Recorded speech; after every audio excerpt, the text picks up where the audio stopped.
De retour en Afrique du Sud, à Port-Elizabeth, pour vivre la fin de cette épreuve Ironman disputée ici sur le continent sud-africain. Seule épreuve disputée justement sur le continent sud-africain. Cyril, on a vu les professionnels passer autour des amateurs qui attaquent cette épreuve avec, je dirais, une patience évidente. Ouais, faut être très très patient, surtout sur l'épreuve cycliste, parce que c'est l'épreuve la plus longue et c'est l'épreuve où on est le plus souvent seul, parce que sur le marathon, on a toujours un spectateur sur le bord de la route, ou on est toujours en compagnie de quelqu'un, alors qu'en vélo, le drafting étant interdit, on est obligé de faire l'épreuve vraiment seul. Donc c'est l'épreuve où on va se dire on est le plus en solitaire. À l'exception de ces deux-là, bien sûr, le guide et son passager, en l'occurrence son coéquipier, serait-on tenté de dire, qui explique Yuri Kriege que le cyclisme est peut-être effectivement d'apparence assez facile, mais il n'empêche qu'il doit y avoir une communication précise entre le pilote et le passager, parce que le non-voyant doit absolument suivre les instructions qui lui sont données, les virages, les descentes, les montées, et doit réagir en fonction des réactions de son pilote. Donc la difficulté, elle est là aussi.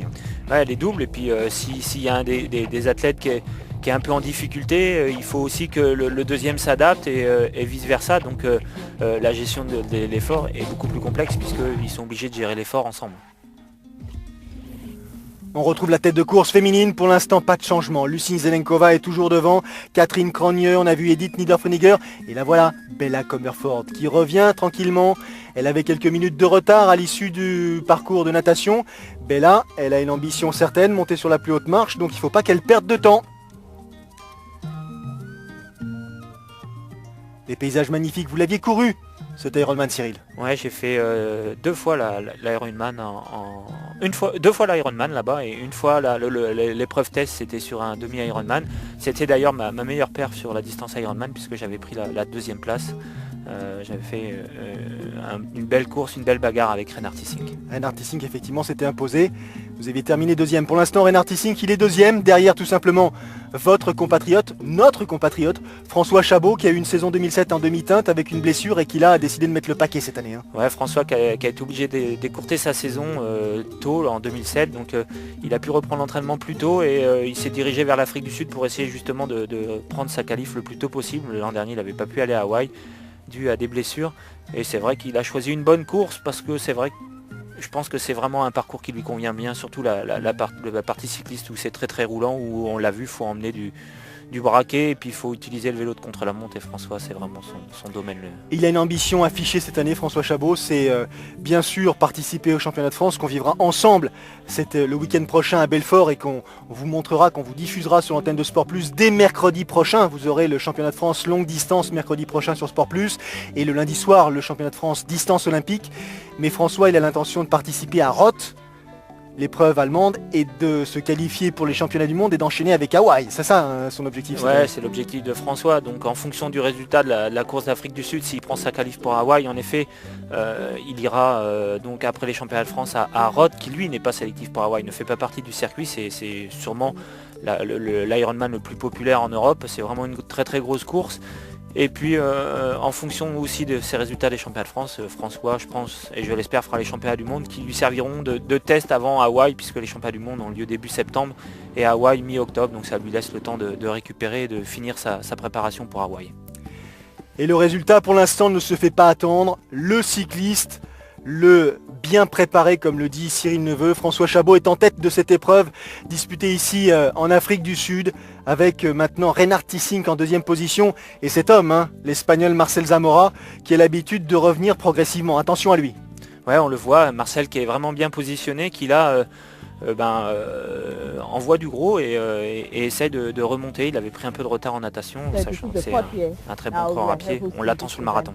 Madame le maire de Port-Elizabeth, qui est ravie bien sûr d'accueillir pour la 4e année consécutive l'épreuve Ironman ici dans sa municipalité de Port-Elizabeth, et qui explique ce que l'on disait déjà tout à l'heure, c'est-à-dire que c'est une occasion, une opportunité pour Port-Elizabeth d'attirer l'attention sur le site et de favoriser bien sûr des visites touristiques. Attention, elle ne pratique pas le tourisme, Bella Commerford, n'empêche que là il faut être patient, parce que ce qu'a vécu Andreas Niedrig un peu plus tôt, à son tour de le vivre.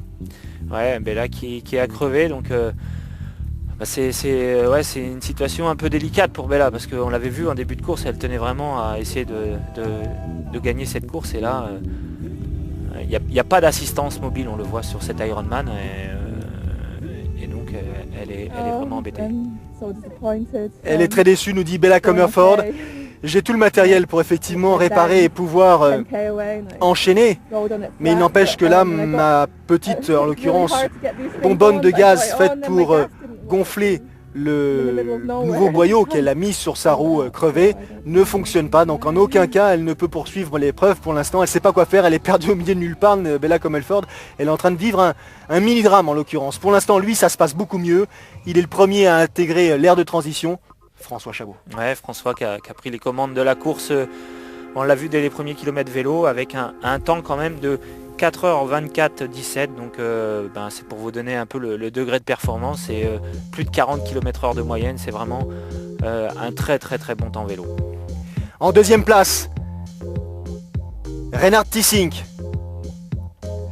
4h29-30, donc pile 40 km/h de moyenne, puis ce 4h30 ça fait 40, donc pour ceux qui connaissent le vélo, ils vont vite situer le niveau de performance. Ça fait un peu plus de 5 minutes d'avance pour François.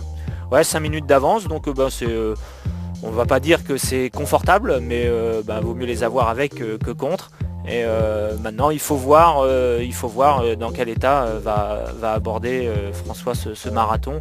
Reinhard Tissink, on sait qu'il est chez lui, il aura le public derrière lui, donc maintenant c'est à François d'essayer de contenir le retour de ses différents adversaires, et notamment Marcel Zamora et Stéphane Bellis, qui eux sont quand même des purs marathoniens.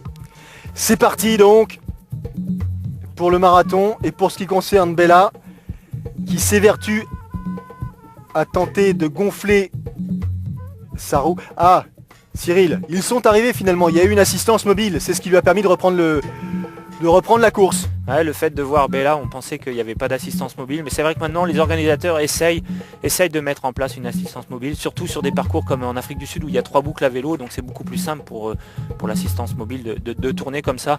Ça permet au moins aux gens, aux amateurs qui viennent pour finir la course, de pouvoir être réparés, même s'ils perdent un quart d'heure, 20 minutes, c'est pas trop grave pour eux, au moins d'être réparés. Et puis là, Bella, on l'espère pour elle qu'elle n'a pas attendu trop longtemps. On a vu Edith Niederfreniger en 3e position pour l'instant. Et Lucie Zelenkova qui est la première de ces dames. Reinhard Tissink, le Sud-Africain qui a gagné ici en 2005, qui a été battu en 2006 et 2007 par Gerrit Schellens, le Belge, qui ne court pas cette année. Gerrit Schellens, c'est pour cause. Or qu'il était présent en Afrique du Sud, il avait décidé de s'aligner sur la course. Il a été blessé cet hiver, une chute à vélo renversée par une voiture. Ça devient de plus en plus, je dirais, fréquent malheureusement, et donc ça a handicapé sa saison. Il a dû donc annuler sa participation, Gerrit Schellens. N'empêche que pour l'instant il nous donne son avis sur le plateau des athlètes présents, et que lui mettrait bien un petit billet sur Stéphane Bellis. Stéphane Bellis qui ne cesse de progresser, le jeune Britannique de 29 ans, 4e de l'Ironman de Nouvelle-Zélande, Stéphane Bellis. Et qui donc fait partie, qui s'était présenté à l'Alpe d'Huez, qui a fait 3e en 2007, et qui maintenant fait partie des athlètes les plus redoutés, et c'est ce que Gerrit Schellens est en train de nous dire. Attention à Stéphane Bellis. Quel est votre avis, Cyril? Mais il a sûrement raison, parce que Stéphane, on le sait, il s'entraîne, on l'a dit tout à l'heure, avec le groupe de Brett Sutton, et on connaît les connaissances et les performances de cet entraîneur. Et puis c'est un athlète qui est jeune, qui découvre petit à petit la discipline, qui s'y plaît, et on le voit sur chacune de ses courses qu'il fait, on le voit à chaque fois progresser, être à la bagarre avec les meilleurs. Donc il faut s'attendre à ce qu'un jour il finisse devant.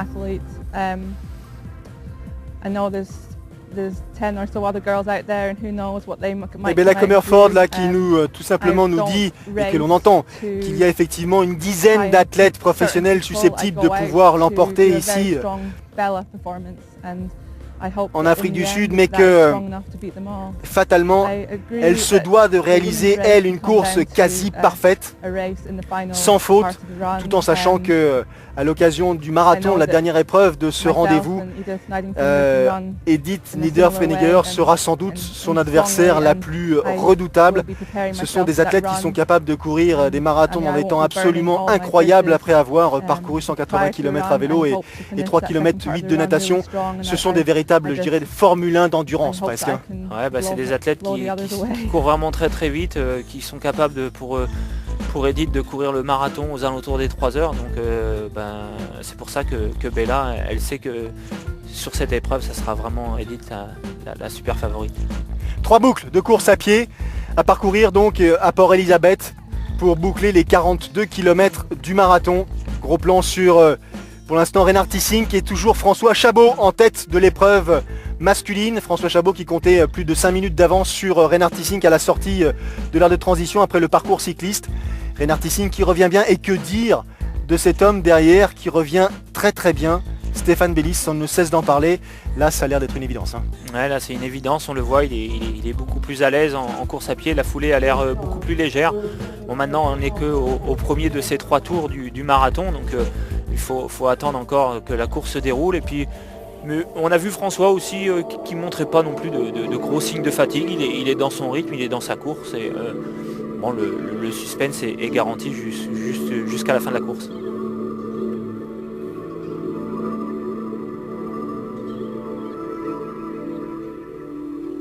Il faut s'accrocher, si possible, se souvenir de choses agréables, de moments festifs pour oublier la douleur, la longueur, la lassitude. Ce sont des minutes longues, Cyril, quand on n'est pas professionnel, même quand on est pro d'ailleurs.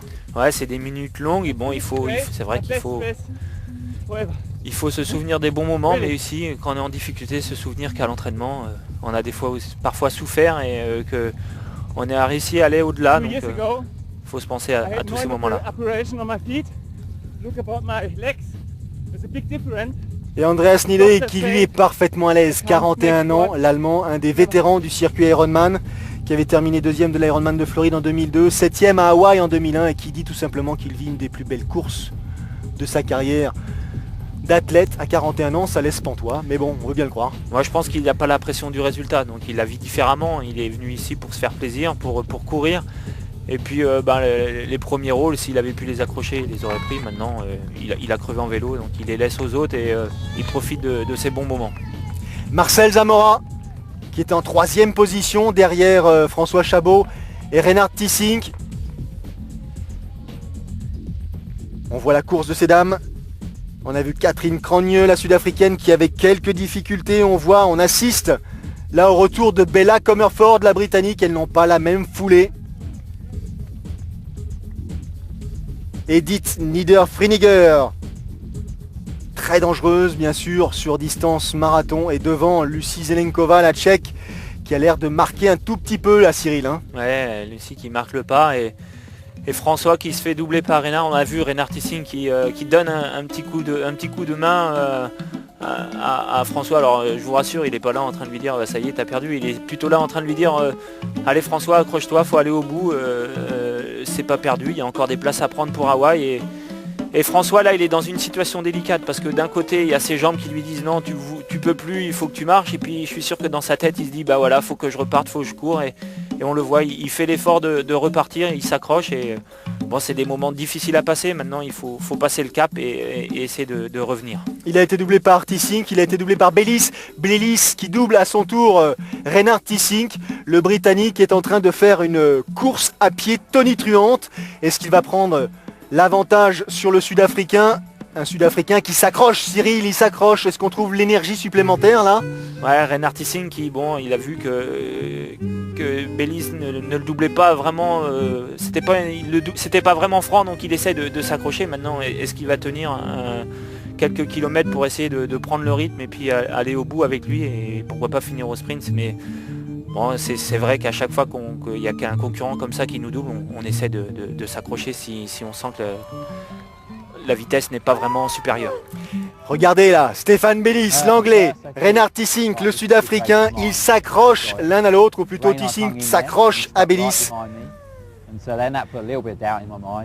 Et Stéphane Bellis qui nous explique qu'il sentait pertinemment Reinhard Tissink qui était collé derrière lui, mais qu'il savait qu'il était en train de réaliser un effort supplémentaire, peut-être même de piocher dans ses réserves de manière excessive.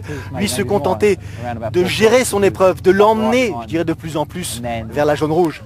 Là, en fait, c'est l'expérience qui parle. Reinhard Tissink sait que peut-être Bellis il va craquer mentalement en se disant voilà, je vais lui faire croire que je suis bien, je suis dans ses pieds et peut-être que Stéphane va gamberger. On l'a vu, Stéphane est resté vraiment très concentré et puis bon voilà, il accélère un peu petit à petit et finalement Reinhard Tissink craque à 8 km de l'arrivée dans le dernier tour. Effectivement, il reste 8 km, il a essayé d'aller au plus loin, au plus profond de lui-même pour aller chercher cette première place qui le fuit depuis, je dirais, 3 ans maintenant. Mais là, Stéphane Bellis est visiblement trop fort pour Reinhard Tissink qui ne parviendra pas tout simplement à ses fins et qui ne parviendra pas donc à inscrire à nouveau son nom en tant que vainqueur ici, chez lui, en Afrique du Sud, à Port-Elizabeth. Stéphane Bellis qui est en train d'écrire une nouvelle page de son histoire d'athlète. C'est sa première victoire, Stéphane Bellis, sur distance Ironman. Première victoire donc pour Stéphane Bellis qu'on devrait logiquement retrouver aussi à l'Alpe d'Huez sur le longue distance. Et c'est vraiment une belle perf pour lui. C'est un athlète qui est vraiment tout jeune sur le circuit Ironman. On l'a vu découvrir l'Ironman il y a 2 ans. Et donc il brûle pas les étapes et c'est une victoire qui est amplement méritée. Et il a fait preuve de belle maturité et d'expérience quand Reinhard Tissink s'est accroché. Il ne s'est pas affolé, il a continué sur son rythme. Et au train, il l'a lâché à 8 km de l'arrivée. Mais valait mieux qu'il le lâche à 8 km de l'arrivée qu'ils arrivent ensemble, je pense.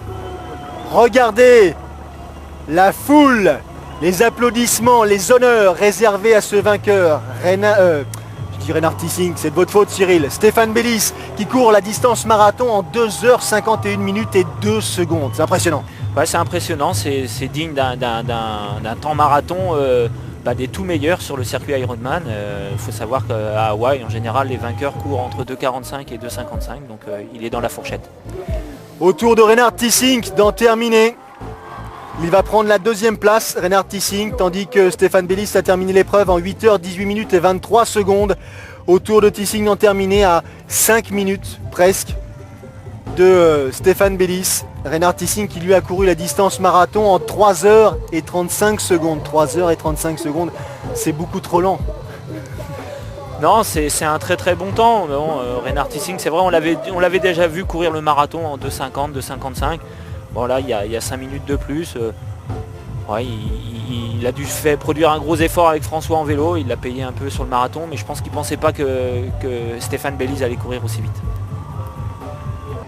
2e place pour le Sud-Africain Reinhard Tissink après sa victoire lors de l'Alpha Ironman d'Afrique du Sud en 2008.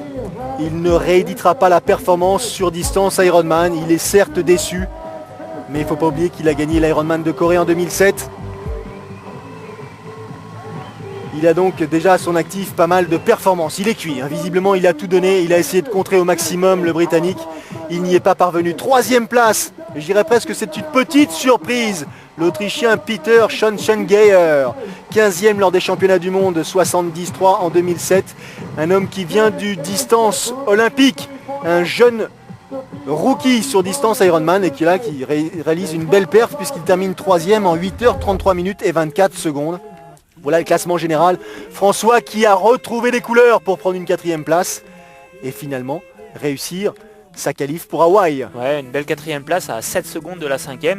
Je pense que ça s'est joué au sprint justement pour aller chercher cette place qualificative. Donc François qui est allé au bout de lui-même parce qu'on l'a vu sur le marathon, il a eu un moment où il était vraiment pas bien et puis bon, il s'en sort vraiment très très bien avec cette belle 4e place. François Chabot qui réalisera d'autres performances un peu plus tard, on le verra ensemble dans 2 semaines à l'occasion du premier Challenge France qui s'est couru la semaine dernière à Niederbronn-les-Bains. Une distance, une demi-distance entre guillemets Ironman, même si Ironman est une marque. Il n'empêche que cette première épreuve organisée par Guy et Merlin à Niederbronn était un succès et une belle fête. Les arrivées se succèdent, c'est classique. La limite, ce sont effectivement les 17 heures, au-delà desquelles vous ne pourrez plus imaginer franchir la ligne et devenir le fameux finisher d'une épreuve Ironman. Que se passe-t-il du côté de chez ces dames? Chez ces messieurs, on a vu effectivement l'incertitude pour ce qui concerne l'arrivée. Que dire de l'arrivée féminine? Regardez Edith Niederfreniger et Bella Comerford au coude à coude à quelques centaines de mètres de l'arrivée. Un sprint, c'est un sprint qu'on est en train de vivre sur cette épreuve Ironman disputée à Port-Elizabeth. Cyril, c'est très rare. Ouais, c'est très rare. En général, il y en a toujours un ou une qui essaye d'attaquer dans les 2-3 derniers kilomètres, parce que finir sur un sprint, on peut, même si on est persuadé d'être meilleur que l'autre, on est sûr de rien. Et là on le voit, c'est Bella Comerford qui finalement va même pas pouvoir profiter de cette belle ligne d'arrivée, puisqu'elle est obligée d'aller jusqu'au bout d'elle-même. Et puis voilà, et donc c'est Stéphane Baylis qui l'accueille, c'est magnifique. Et après les déboires qu'elle a connus en vélo, c'est vraiment une très belle performance. 9h, 27 minutes et 48 secondes pour Bella Comerford. 9h, 27 minutes et 53 secondes. 5 secondes d'écart entre la première et la deuxième, et c'est la victoire du couple. Stéphane Baylis l'emporte chez ces messieurs, Bella Comerford, sa fiancée, l'emporte chez ces dames. Regardez les performances, le classement général. Lucie Zelenkova, elle aussi, a trouvé les forces nécessaires pour terminer et finir sur la 3e marche du podium. Quelle belle course! Ouais, belle course, et que ça soit chez les garçons comme chez les filles, on a vraiment vu du suspense jusqu'au bout, surtout chez les filles, puisque un sprint quand même sur la distance Ironman, c'est vraiment très rare. Et donc une belle arrivée pour Bella Comerford et une victoire de couple en Afrique du Sud. Alors on a vu les arrivées de ces pros, maintenant on va vivre ensemble les arrivées de ces amateurs plus ou moins éclairés, plus ou moins ambitieux, plus ou moins ratatinés une fois la ligne d'arrivée franchie. Mais regardez, ils ont tous un point commun, c'est au moment de passer sous l'arche d'arrivée, ils ont un sourire qui dépasse la largeur du visage. Ouais, un beau sourire. Donc pour illuminer cette journée de douleur entre guillemets, parce que c'est vrai qu'on le voit là, les athlètes souffrent un peu, ils sont obligés parfois de marcher, mais ils ont encore les ressources de sourire et de remercier ce public, et souvent parfois la famille, et on le voit avec les enfants, pour franchir cette ligne d'arrivée. Des nouvelles de l'Alpe d'Huez, Cyril? C'est bientôt l'Alpe d'Huez. Troisième édition. Troisième édition, on approche, c'est maintenant dans 2 mois, donc les inscrits arrivent tous les jours, donc ça c'est important, c'est vraiment la très bonne nouvelle. Et puis un plateau qui commence à se former, puisque Chrissy Wellington nous a confirmé qu'elle venait. On aura sûrement des athlètes du groupe Brett Sutton, qui lui est un fervent admirateur de notre course, et qui nous envoie tous les ans des athlètes, et puis les copains français qui seront parmi nous, avec Hervé Faure, Julien Loy, Gilles Reboul. Quelques incidents sur la course, j'aimerais juste revenir sur une information. Chrissy Wellington, c'est Chrissy Wellington qui sera à l'Alpe d'Huez, c'est tout simplement la championne du monde, celle qui a remporté Hawaï l'an passé, celle que nous avons découverte par votre biais, par le biais de votre épreuve, puisqu'elle avait remporté l'Alpe d'Huez. Et Chrissy Wellington, je dirais presque, vous fait l'amitié de venir disputer à nouveau votre épreuve.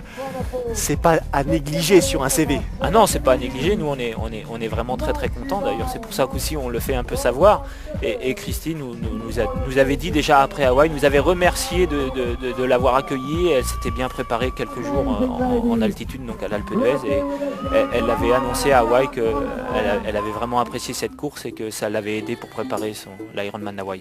Quelques infos supplémentaires, je vous parlais du Challenge France tout à l'heure, qui s'est disputé la semaine dernière. La semaine prochaine, le week-end à venir, ce seront effectivement les championnats de France, distance olympique et longue distance. Nous serons à Belfort, et Cyril, vous serez parmi les concurrents qui tenteront d'accrocher le titre. Ce sera une dernière tentative pour ce qui vous concerne? Ouais, ça sera la dernière tentative, puisque je mettrai un terme à ma carrière en fin de saison. C'est décidé. À l'image de ce qu'on a vu, Reinhard Tissink arriver fatigué, François Chabot qui marche un peu sur le marathon. Moi je ressens aussi les mêmes douleurs, des fatigues, et puis je pense qu'il est temps de dire stop à mon corps, donc j'ai décidé de mettre un terme à ma carrière à la fin de cette saison. Donc je vais profiter de ces derniers championnats de France avec un très beau plateau, puisque quasiment l'ensemble des Français seront présents sur ce championnat de France, et à noter que l'organisateur a décidé de prendre en charge les 2 championnats de France, le court et le longue distance, donc ça sera vraiment un week-end de grand triathlon à Belfort. Je vous rappelle, les diffusions, ce sera lundi soir pour ce qui concerne concerne le championnat de France courte distance, mercredi soir pour le longue distance. Donc un panorama complet, une vision complète de toutes les distances du triathlon sur l'antenne de Sport Plus. Vous y êtes habitués. Ça, on n'y est pas habitué. Ça, c'est l'arrivée de ces gamins ravis d'avoir vécu depuis l'intérieur la course. Une course certes rendue plus difficile parce qu'il a fallu les tracter, il a fallu les pousser, mais regardez la joie de ces triathlètes qui s'étaient fait un point d'honneur d'emmener tous ces gosses franchir la ligne avec eux. C'est effectivement une belle victoire. Et que dire de ce parcours réalisé par ce couple, je dirais presque par ce binôme. Après le vélo, il reste encore le marathon et ils sont toujours là. Elle aussi est toujours là, en dépit des douleurs dont parlait Cyril il y a quelques instants. Elle n'a plus tout à fait la bonne foulée, la même foulée qu'au début du marathon, mais il n'empêche qu'elle a toujours la même ambition. Pour cette compétitrice, ce sera sans doute un tout petit peu plus difficile. Elle essaiera vraisemblablement une nouvelle fois un peu plus tard. Courir sur distance Ironman, c'est ça, c'est savoir effectivement dépasser ses douleurs, dépasser ses anxiétés pour trouver ce sourire à l'occasion des 200 ou 300 derniers mètres qui vous permet de survoler le tapis rouge pour franchir la ligne. Cyril, ce sont des moments rares. Ouais, ce sont des moments forts, des moments rares. L'Ironman, c'est aussi apprendre à découvrir son corps, parce que c'est vrai que à travers l'effort, à travers l'entraînement, on apprend à découvrir comment son corps réagit dans certaines situations. Et c'est une discipline d'endurance, c'est une discipline certes qui n'est pas facile, mais on le voit sur ces images qui peuvent procurer beaucoup de bonheur. Et la jeune sud-africaine, Fandiswa Mbande, qui va en terminer, même si tout à l'heure elle souffrait, là on a l'impression qu'elle a retrouvé des ressources pour accélérer un tout petit peu. La ligne d'arrivée est proche, on sent effectivement que les efforts consentis jusqu'à présent ne sont pas vains. Encore un tout petit peu de patience, encore un tout petit peu de persévérance. Et vous y parviendrez. Mais pour ce qui la concerne, elle en l'occurrence, elle dit tout simplement qu'elle est malade depuis le 4e kilomètre du marathon et qu'elle ne voit pas comment elle pourrait parvenir à franchir la ligne dans les délais. Et pourtant elle continue, elle va aller au bout, même hors délai. Elle va être dans sa tête une véritable finisheuse. Les enfants, la famille, ils sont tous là, plus ou moins grands. Ils n'ont pas forcément souhaité, mais ils sont là pour venir saluer la performance, qui d'un papa, qui d'un frère, qui d'une maman, qui après 14, 15, 16h50, voire 55, va franchir la ligne. C'est mon premier Ironman, nous dit cet individu. Donc j'ai aucune pression sur le dos. Mon seul objectif, c'est terminer. Je ne pense pas y arriver cette année, mais c'est pas grave. Je reviendrai.